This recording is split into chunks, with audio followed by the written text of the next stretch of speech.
economic data that was released today, pretty much all of it confirming what everybody seems to be denying, and that is that the U.S. economy is, in fact, slowing down, at least the way we like to measure it. We're getting more data later in the week. Of course, we get the big number, the non-farm payroll number, on Friday. We always get that number the first Friday of every month. This Friday is June 1st, so we're going to get the May jobs number. We got the ADP number that came out this morning, which was weaker than expected. In fact, there was a significant downward revision to the prior month, which was originally reported at 204,000 jobs. That was revised down to 163,000 jobs, so about 40,000 fewer, about 20% reduction. This month, the consensus was 187. We got 178. Of course, that number will also be subject to a revision next month. But to me, that shows that we're potentially going to get a weaker number on Friday as well. You know, earlier this morning, we got some data on mortgage refis, which we get every week. We get the numbers on new mortgages and mortgage refis. Everything is down, which makes sense because mortgage rates are going up.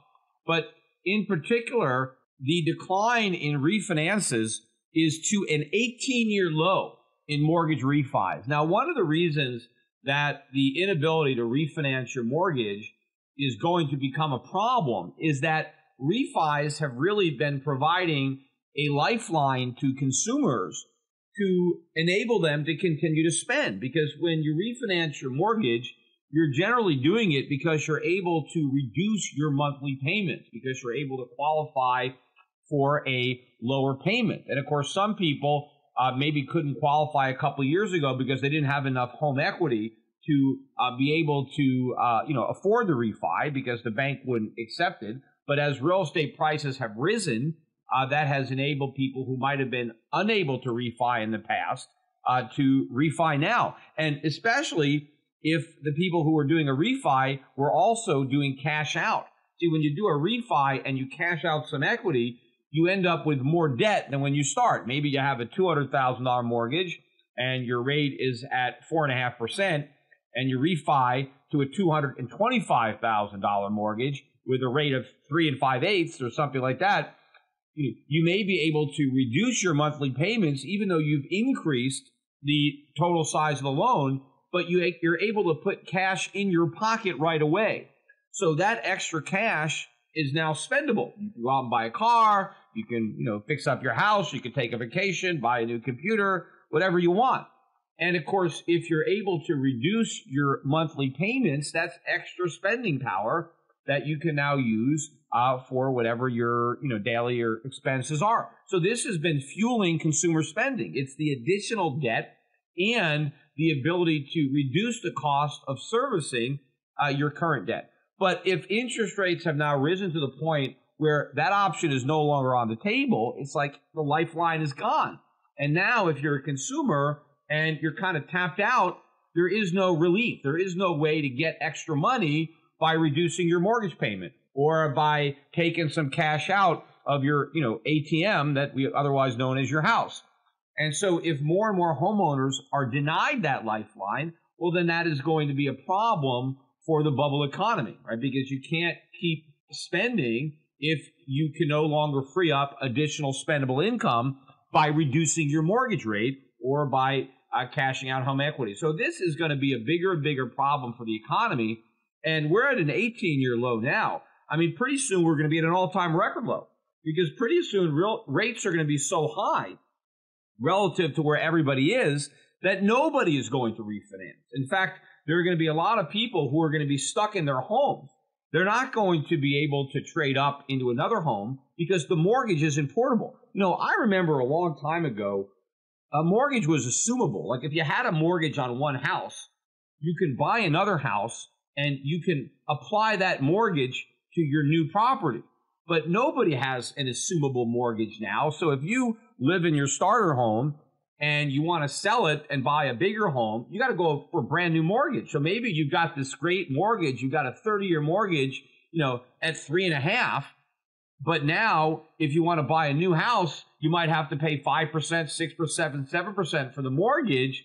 A lot of people aren't going to want to give up that mortgage. There's a lot of value in that mortgage, right? I mean, it's like owning a bond where interest rates have gone down. I mean, if you own a mortgage or you owe a mortgage, but you only have to pay 3.5%, but the prevailing rate is 5% or 6% or 7%, that mortgage has a lot of value. I mean, the bank would love for you to sell your house and to be out from under that mortgage because it has positive value to the borrower. It has negative value to the bank, right? It's like you have bought a bond when interest rates were 3% and now they're 5%. That bond has lost value because if you sell it, you've got to compete with current market bonds that have higher interest payments. So the banks would love it if you have a low rate and then you sell your house and now they're out from under that problem. But a lot of homeowners are not going to want to give up such a low rate. And so they're going to be stuck in their house. They're not going to buy another house. Now, maybe you could rent it out and turn it into a rental if you can get rent that is above your mortgage payment, and you can still keep it that way and maybe buy another house. But what's going to happen to more and more people is they're just going to be trapped, right? They're not going to be able to sell their house because they won't be able to afford the new mortgage if they buy another house. And of course, what also happens is that your mortgage is not only not transferable by you, but it's not assumable by the new buyer. And that's another thing that you used to be able to do. You can sell the house and the new buyer can take over your mortgage.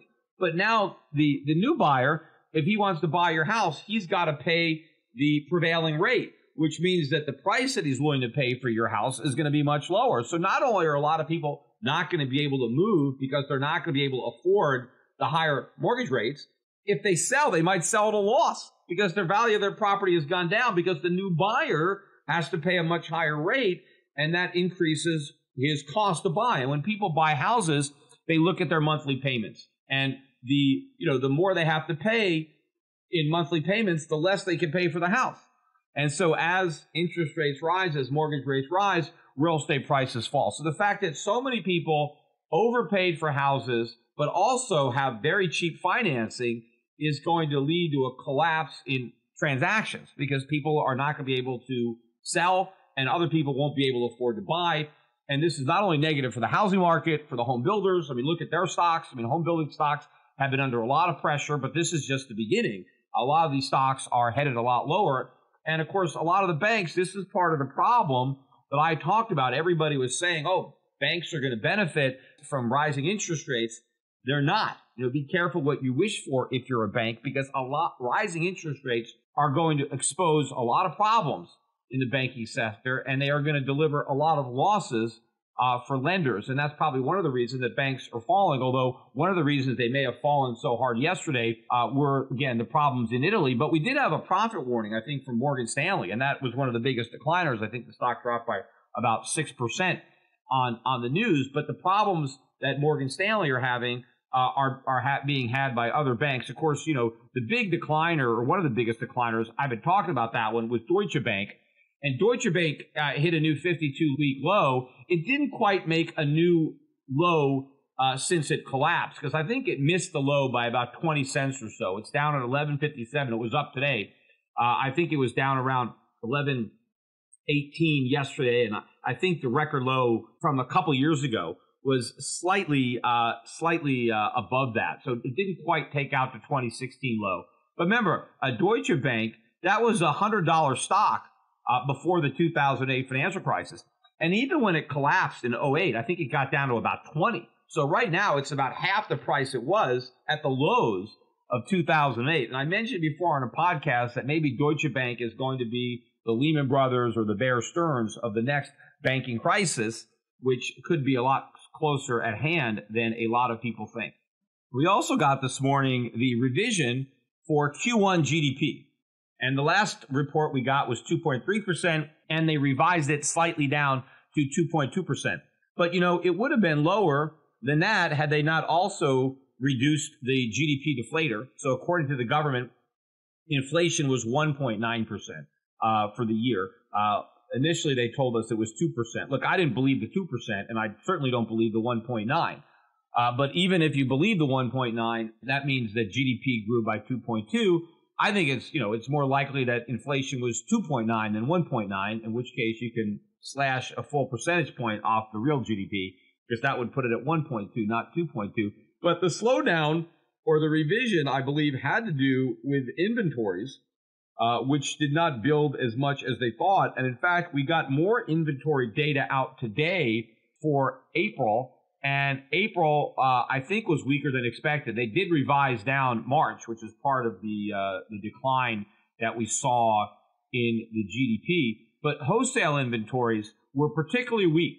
Right? Wholesale inventories for March were initially reported at up 0.5, and today they revised it to up 0.2. And that affected the GDP for the first quarter. But the consensus was for a build of inventories of 0.3% for the month of April, but instead it was flat. But it was flat from just up 0.2.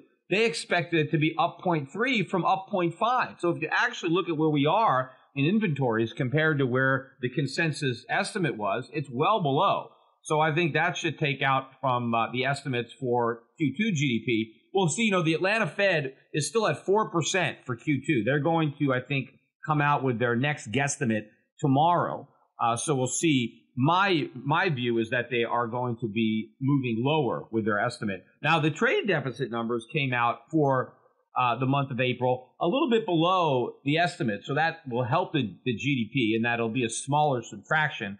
The consensus was for a $71 billion deficit, and the actual deficit was $68.2 billion. But what's interesting about it is that both imports and exports declined by 0.5%. So, you're looking at a slowdown in both exports and imports, which generally would not be considered to be positive, right? You want more economic activity, right? You want to show that you're exporting more. And even the fact that imports are coming down. Why are imports coming down? Most likely because consumers don't have the ability to spend as much money. Certainly, I just mentioned they're not able to do the refis. And if mortgage refinancing was a source of additional consumer spending, to the extent that we're not doing as many refis, if we're at an 18-year low, then fewer homeowners can use that to finance consumption. And since most of what Americans consume is imported, if consumption is going to slow down, then imports are going to slow down as well. Let me move from the economic data to the market data, or the market's reactions to what's been going on. I mentioned at the beginning of the podcast, we had a lot of action in the stock market related to the political concerns that had developed in Italy that sent the Dow down over 400. I think we were down close to 500 points on our lows yesterday. We didn't close down that low. I think we were just under 400. And today we got the rally. In fact, the smaller stocks, U.S.-centric Russell 2000, continues to make new record highs, as was the case today, up another 1.5%. The Nasdaq had a strong day, not to a new record, up about 0.9%. And the Dow Jones, again, up 1.25%, up over 300 points, recovering a little more than 3/4 of yesterday's loss. But I think there was bigger action in the foreign exchange markets. The dollar made new highs for the move yesterday. In fact, the dollar index briefly peaked above 95. I think we got to 95.02. We closed today. I'm not sure if we're actually closed, but as I'm recording this podcast, I'm looking at 94.15. So we've dropped from above a 95 handle to barely holding on to a 94 handle today. And some of that was relief over the fact that maybe that political situation is diffusing a bit in Italy, but a potential nice move in the dollar index. Maybe we finally exhausted this bear market rally. I think all of the concerns about Italy may have brought this to a head, may have suckered in the last speculative longs. Looking at the data, the consensus is extremely bullish now on the U.S. dollar. It was quite bearish a few months ago. And now all of a sudden, everybody is bullish. Everybody is looking for the dollar to go up. It's probably almost as strong. The bullishness on the dollar and bearishness on the euro is probably almost as extreme as it was at the beginning of last year. And of course, that ushered in the biggest decline in 14 years for the dollar. And so I think the fact that now we've got all the suckers buying into the dollar is now ready to go down. Also, we're seeing a reversal today in the bond market. U.S. Treasury yields had fallen sharply based on the concerns about Italy. And now that those concerns have lessened, we saw a sharp fall today in the bond market, rise in yields. Though the yield on the 10-year still considerably below 3%, 2.842. Oil price is also going for a wild ride. Yesterday, the price of oil got under $66 a barrel, and today we closed back above 68, so well over $2 off of yesterday's lows. The oil stocks were among the strongest, if not probably the strongest sector on the day. But the weakness in oil, again, I think that was a function of the spike up in the dollar and the concerns about a slowing global economy that may result from the political problems in Europe. But nobody really seems to be acknowledging the fact that the slowdown is not limited to that side of the pond, that the slowdown is in America. But the conventional wisdom and what has been driving this recent dollar rally has been the conception, or the perception rather, that while growth is slowing abroad, it's not slowing in the U.S., and that there's going to be this divergence of economic growth where we're going to keep on growing, the rest of the world is not, and that's going to drive monetary policy. The U.S. is going to keep tightening. The rest of the world is going to drag its feet on reversing their easy money policies, and that perception is what's driving this rally, because people are perceiving that we're going to have stronger growth, and therefore we're going to have higher rates. But everybody is missing the fact that growth is going to slow in the United States, and it's going to slow rather dramatically, as we are seeing now just by the data that's coming out. And of course, anecdotally, you can extrapolate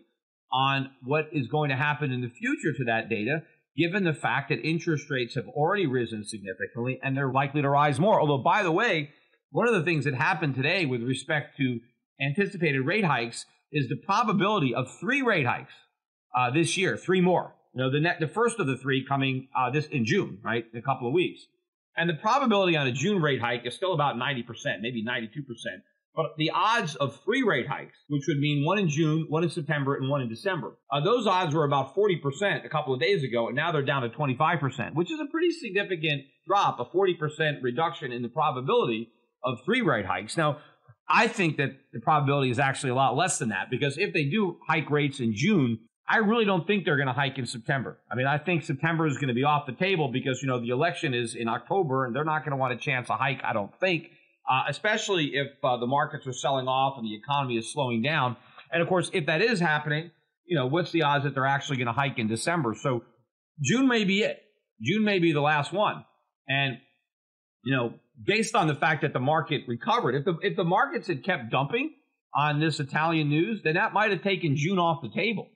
But the fact that hasn't happened, at least yet, may give the Fed comfort to go in June, and that gives them a lot of breathing room between now and the next election. But I really want to talk about the politics of Italy, because it's very similar to what's going on in the United States. I don't know how many people are making this observation, but I'm going to make it now. What has set off all the concerns in Italy is the outcome of their most recent election and the popularity of these fringe parties. Let's call them the far right and the far left, populist parties. And one of the things that these parties have in common is they are blaming the ECB for their problems, a lot of it having to do with immigration. And the idea is that, well, if they're in power, that maybe there's going to be a Brexit type situation, that they're going to want to pull out of the Eurozone, although the difference is the UK was never a member of the Euro. I mean, they always had the British pound. They never adopted the Euro currency. And Italy, they no longer have the lira. They are now, they're part of the Euro. So Italy leaving the Eurozone is much different than the UK, because now they have to, resurrect the lira. And of course, that would be the problem. But the fear that Italy may leave the Eurozone was not only pressuring the euro down against the dollar, we got down around 115 area, but it was really pressuring Italian government bonds. And if you look at the spread between what the German 10-year bond was paying and the Italian 10-year bond, it was as high as it's been, I think, since with the EU. The Italian 10-year got up above 3%, whereas the German was 0.3. I mean, you basically was 10 times. You got 10 times as much money if you loaned euros to Italy than if you loaned euros to Germany. And of course, the reason is that if you loan your euros to Italy, there is a higher probability that you're not going to get your euros back. But what would really concern you if Italy left the Eurozone is you would not get your euros back at all. You would get lira. You may have loaned the Italian government euros, but they're going to pay you back in lira. Now, I never believed that Italy was going to be leaving the Eurozone. And in fact, a 3% yield on a 10-year, to me, doesn't reflect any real concern that Italy is going to leave the Eurozone. Because if people really thought that, they would demand a much higher interest rate than 3%. Because who knows how much value you're going to lose if you end up with the lira. Because the whole purpose of leaving the Eurozone and getting back the lira is so that you can have inflation. I mean, you still have so many people that believe that inflation is a panacea, that the reason they have problems is because they can't print enough money, right? That they're being hamstrung, that their economy is being held back by tight monetary policy. And if they can only print more money and have larger deficits, that they would have a stronger economy, that they would have more employment, but that destroys the value of your currency. And if you have loaned money to the Italian government, and you're expecting it to be paid back in euros, and you get paid back in depreciated lira, I mean, no one's going to want those bonds. And in fact, if you're really concerned that Italy is going to leave the Eurozone, you're going to want to yank your deposits out of Italian banks and put them into a German bank or some other bank. Because let's say you have euros in an Italian bank, and now Italy goes back to the lira. Well, they just might say, well, you don't have euros anymore. You now have lira at some exchange rate, and then it's going to collapse. So in order to avoid that, people who have euros on deposit in Italian banks, well, they're going to move those euros and deposit them in a German bank so they know that they're not going to get stuck with lira. So I think it was more noise, because I really doubt that Italy would ever leave the Eurozone. And of course, they'd have to put that to a referendum. And, while the British were willing to Brexit because they never really adopted the euro, I don't think voters, a lot of voters remember the lira. I mean, the lira was a very, very weak currency. There was a lot of inflation. I mean, interest rates were sky high. I mean, the Italians today, the Italian 10-year now is back below the U.S. 10-year. I mean, the Italians could never borrow cheaper than the Americans when they had the lira. So the Italians have benefited from being in the Eurozone. I don't think everybody thinks Germany benefits from it. I think Germany would be better off without the euro. People think, it's great for them because they have this huge market to export into. Germany never had a problem exporting. They had huge trade surpluses when they had the Deutschmark. So they had a very vibrant, growing economy. They needed the euro like a hole in the head. But I think countries like Italy have actually benefited from their inclusion in the euro. And to the extent that there's some fiscal discipline that's being exercised by Germany because they're in the euro, that is ultimately going to be a long-term benefit for the Italian economy. And I doubt if they put it to a vote that you'd get enough Italians who wanted the lira back and wanted to jettison the euro. But that created some panic in the markets, maybe some buying opportunity, maybe an end finally, right? People rushed in to buy the dollar on these fears. But getting back to, the politics of this and why, to me, it reminds me so much of the United States is the populist parties on the left and right. The left-wing party, well, they're, promising more welfare benefits. They want to lower the retirement age so workers can stop working and start collecting their retirement money earlier, right? Now, that's great. And they want universal basic income. They want to give everybody money, even if they don't have a job. So it's all about government handing out free money, right? That's why they're populist, because it's all popular, right? It's all free stuff, right? Not having to work, getting money for not working. This is what the left wing is all about, just giving away free money. How are they going to pay for this? They want to run bigger deficits, right? They just want to, borrow the money, print the money. They can't print it, not unless they leave the Eurozone, because the ECB would have to print it, and they're not likely to do that. But then you have the right-wing party that wants tax cuts.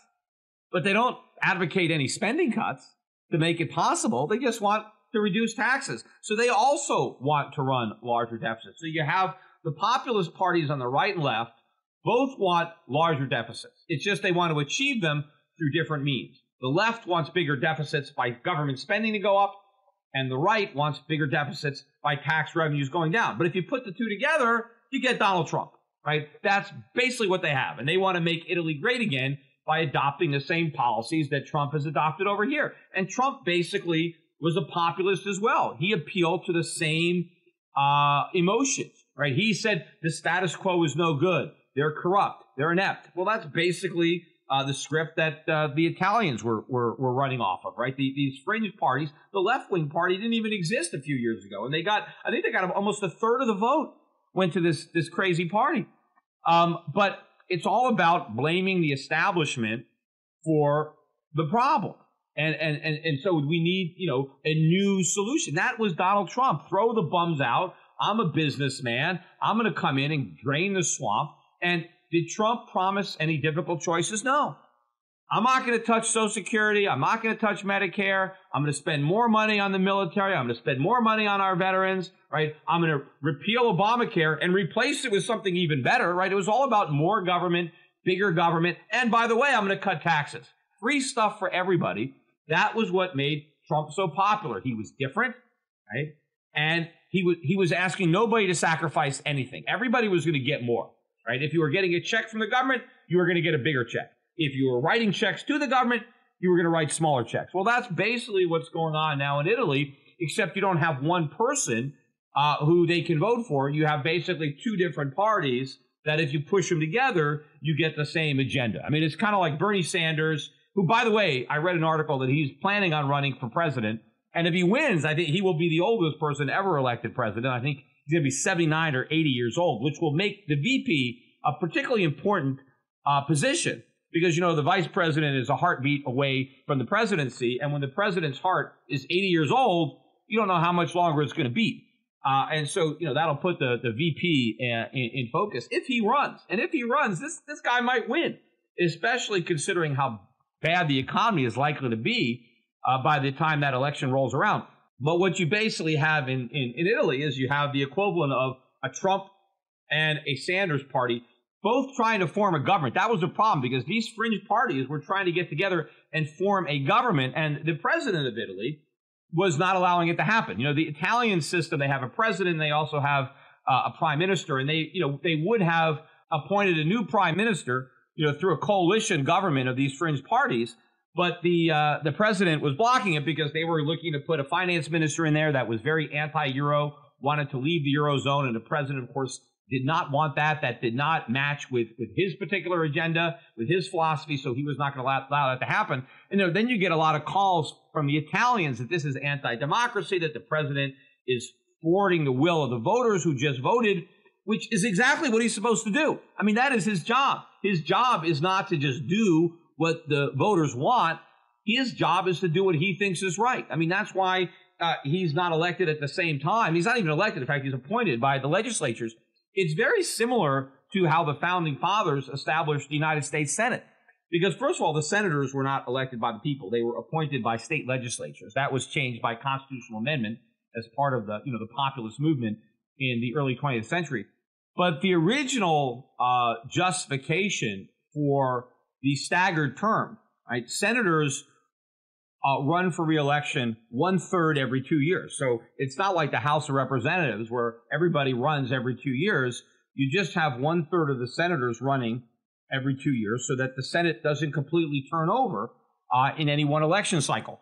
And the thinking of the founding fathers was that they were concerned that if some kind of popular sentiment kind of took hold in the colonies, they did not want it to capture the entirety of the Senate. They wanted to make sure that at most they would get 1/3 of the Senate, and so you had the other 2/3 to act as a brake to try to slow down some type of wave of change that just might be a temporary thing. All of a sudden something emotional happens, and you get an election that goes a certain way, and maybe the state legislature appoint certain types of senators. They want to make sure that you have an established group of senators to lean against that, to stand in the way in case what has been agitated for would actually be a bad thing, a move in the wrong direction, which often is the case. I mean, generally when you have some popular thinking that all of a sudden comes out, generally it's something that's not going to be a positive economically. So the founding fathers built that into our system, and that's the same thing that the Italians have. They have a president who can act as a brake on these elections, and if there is a big populist swing in one direction or another, he can lean against it, which is exactly what he's doing. And of course, now he gets criticized for doing that.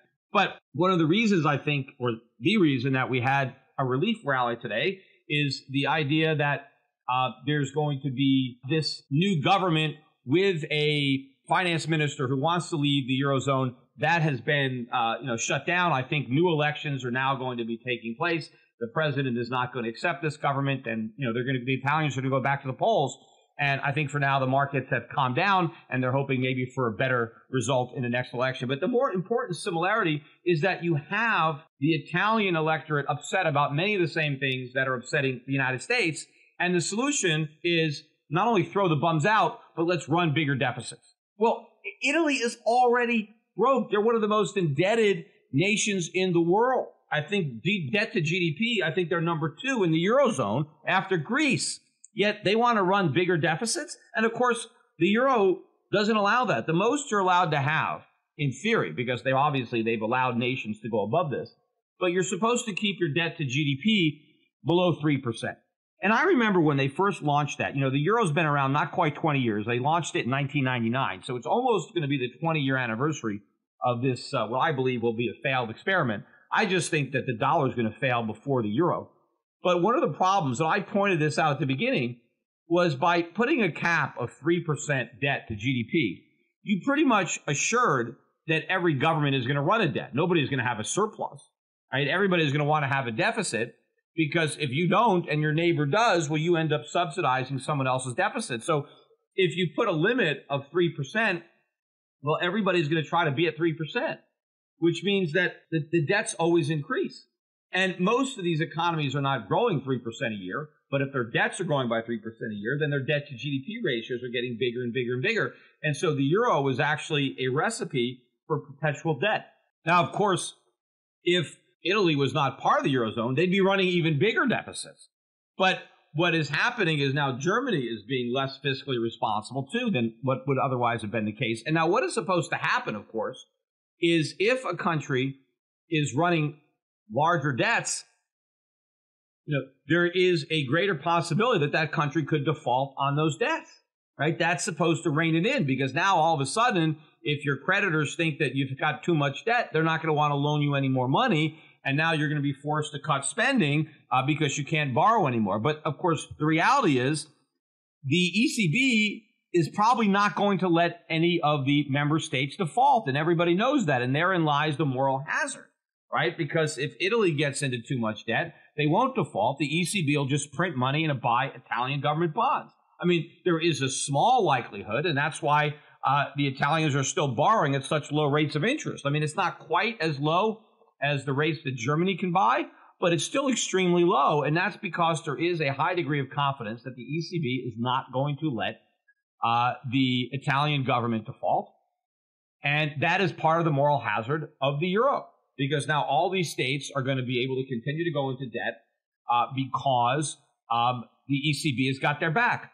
But the irony of it is we have the same situation in the United States, and nobody is worried about it. We have 50 different states that are borrowing money. And some of these states are basically broke. And when interest rates go up, they won't just be basically broke. They'll be practically, or they'll be broke. And they won't be able to service their debt. I mean, I can certainly see that now. If rates really were to move up, a lot of these states would be insolvent, right? And certainly that's true with municipalities. And the government so far has shown an ability to allow a city to default, right? There have been some municipal defaults that have happened, and they've been allowed to happen. But there has never been a state default. And that is certainly a possibility. But would the Federal Reserve sit by and allow the state of California to default on its general obligation bonds, or the state of Illinois, or the state of Connecticut, or any of the states that have a lot of debt? Would they allow the default? See, I think that the Federal Reserve would no more allow a state to default than the ECB would allow a nation to default. And that is a moral hazard that is there that nobody is looking at. Because what would happen if the Federal Reserve bought the bonds of a state in order to keep interest rates artificially low for that state, so that that state did not have to default on its debt or dramatically cut government spending in a way that would be politically unpopular in that state? That would create the immediate moral hazard, because now every other state would realize, hey, wait a minute, there's no reason for us to be concerned about the level of debt that we have, because if we ever get into trouble, well, the Fed's going to start monetizing our bonds. But then you create the moral hazard where the fiscally responsible states feel like idiots. Hey, why are we balancing our budget? Why are we living within our means when all these other countries are able to live beyond their means without any consequence? In fact, we have to pay the consequence of their profligacy because everybody suffers the same inflation. Because if the Federal Reserve has to print money to bail out the states that are insolvent, that have been profligate, then the citizens who are living in the fiscally responsible states see the same depreciation of their currency as the residents of the profligate states. So that is the moral hazard that I think investors acknowledge exists in Europe, but they refuse to admit that the same thing exists in the United States. People talk about, oh, we have all these nations that are sharing a single currency. They can't print their own money. Well, we have 50 states that are sharing the dollar, and none of these states can print money. And all these states have massive debt, and all of these states accumulated massive amounts of debt when interest rates were ridiculously low.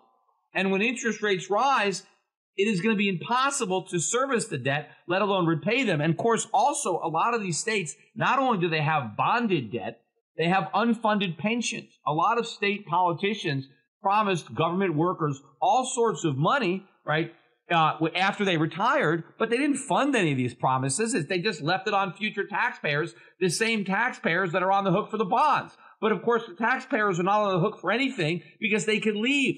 They can go to another state. And as they do that, the revenue implodes just as the debt service and pension obligations are exploding. And now what is the U.S. government going to do? Going to let a state default? And of course, if a state defaults and the muni bonds collapse, then people start worrying about other states defaulting. So they're damned if they do and they're damned if they don't. If the Federal Reserve allows one state to go bankrupt, then the markets start pricing in bankruptcy risk of all the other states. If, on the other hand, the Federal Reserve bails out the state that's in trouble, then more states get into trouble because everybody knows that there's no consequence to debt. And so they all start running up more and they start making more promises that they can't keep in order to get elected. That's what happened in Puerto Rico. And the same thing is going to happen throughout the United States. And looking at what's happening in Europe, instead of just thinking, aha, look at all the problems they have in Europe, when you're looking at Italy, you're looking in the mirror. Except the difference is the problems in America are much bigger than the problems in Italy because we're a much bigger country. The amount of money that we owe is much bigger. And Italy is a very small part of the global GDP. America is a big part. And a debt crisis in Italy is nothing compared to a debt crisis in the United States because that's what's coming. And not just a debt crisis, but a currency crisis in the issuer of the world's reserve currency. In the meantime, the price of gold barely budged during this whole crisis. In fact, we're right at about $1,300 an ounce. Very little movement into the price of gold, but gold, was pretty stable even as the dollar was rising. The price of gold didn't really fall. It hung out. Not so with the cryptocurrencies. They continued to erode away. Bitcoin almost got below 7,000. Didn't quite get there. It got below 7,100. Then there was a sharp rise in the Bitcoin price, all the way back up to about 7,500, 7,600. Couldn't hold. As I'm recording now, we're trading between 7,300, 7,400. To me, the chart looks extremely weak. I am thinking that we're going to break through support, which is just below 7,000. My guess would be this next leg is going to take Bitcoin down to between 4,000 and 5,000. Obviously, it's going to drag the rest of the crypto world down with it. In fact, I think a lot of these crypto stocks are a potential ominous harbinger of danger to come. Look at how they're falling. Remember Long Island Iced Tea, right? They're one of the first ones. They changed their name to Long Blockchain. Well, that stock hit a 52-week low today. It's back down at 33 cents. That's about where it was before they changed the name. And then it went all the way up to $10 just because they changed their name from Long Island Iced Tea to Long Blockchain. And people were buying that stock for $10 a share. It's back down to a penny stock. It's 38 cents. But it's not just that particular stock. Look at this Riot Blockchain. That company, that rose up to $46, and now it's down to $6.97. Right? That's a huge collapse in the price of that one. Look at Hive. It didn't hit a new low today, but Hive, Canadian company, I think they mine mainly Ether, but that was at $6.75 Canadian. It's down to $1.19. This Israeli company, Blockchain Mining, which used to be a resource company in Tel Aviv, and they reverse merged Bitfarm, which is Canadian Bitcoin miner. And I think the stock was under 100 a share in Tel Aviv. and it rose as high as 4,300 on the news. Well, now it's down to just over 1,000, down another 10% today. This is a 52-week low. It got down to 990. So that's a 75% drop from where it was a few months ago, but it's still 10 times what it was when they did the reverse merger. But the point is, all these stocks are hitting 52-week lows. So a lot of the speculative fire is leaving the cryptocurrencies. In fact, if you go on Google Trends, and just type in Bitcoin so you can see the amount of searches, and it has collapsed. I mean, it spiked up at the end of last year when Bitcoin rose near 20,000. But if you look at it now, Bitcoin is as unpopular now as it was before that huge rally.